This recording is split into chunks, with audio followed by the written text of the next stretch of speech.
Hi everyone, welcome back. Today, we're diving into a common question in the Unix world.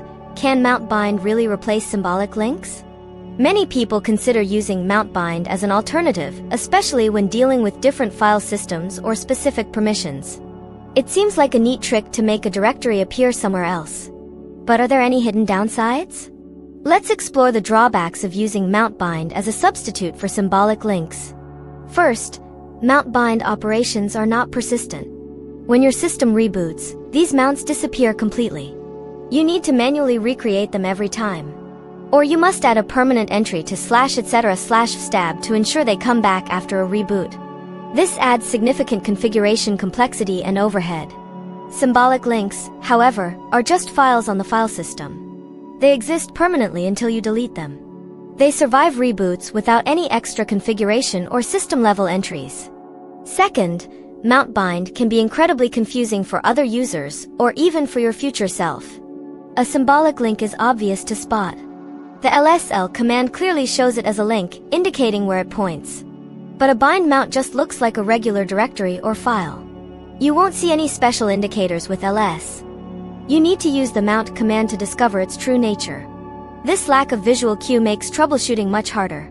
It hides the underlying file system structure, making things less transparent.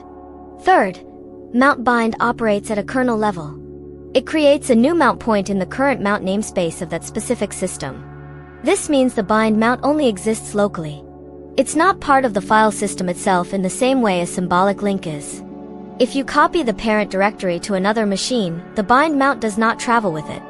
The destination machine won't have the bind mount automatically. A symbolic link, however, is a file system object. It travels with the file system. It works as expected on other systems, assuming the target path exists there. Fourth, mount bind does not change permissions or ownership. The bind mount presents the original content of the source directory. Any changes to permissions or ownership must happen on the original source directory. This can be a benefit in some specific cases. But if you expected the link to have different properties, it won't. A symbolic link simply points. Its own permissions are usually rwx 777, but these do not affect the target. The target's permissions are what truly matter for access. Fifth, mount bind requires root privileges.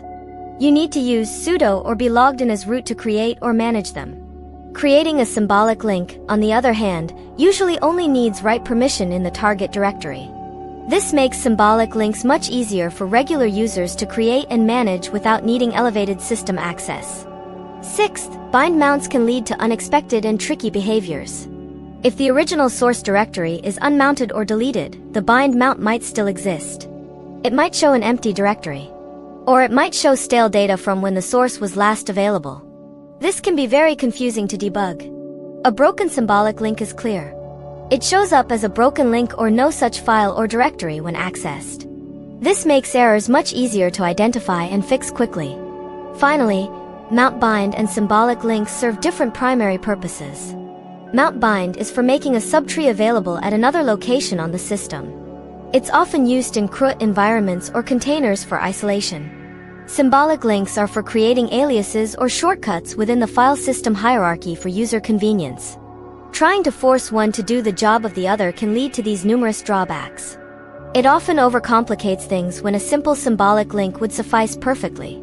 So, while mount bind is a powerful tool, it's generally not a direct substitute for symbolic links. It introduces complexities that symbolic links avoid. Choose the right tool for the job. Thanks for watching. If you found this information helpful, please give this video a thumbs up. Don't forget to subscribe for more tips and tutorials like this one. We appreciate your support.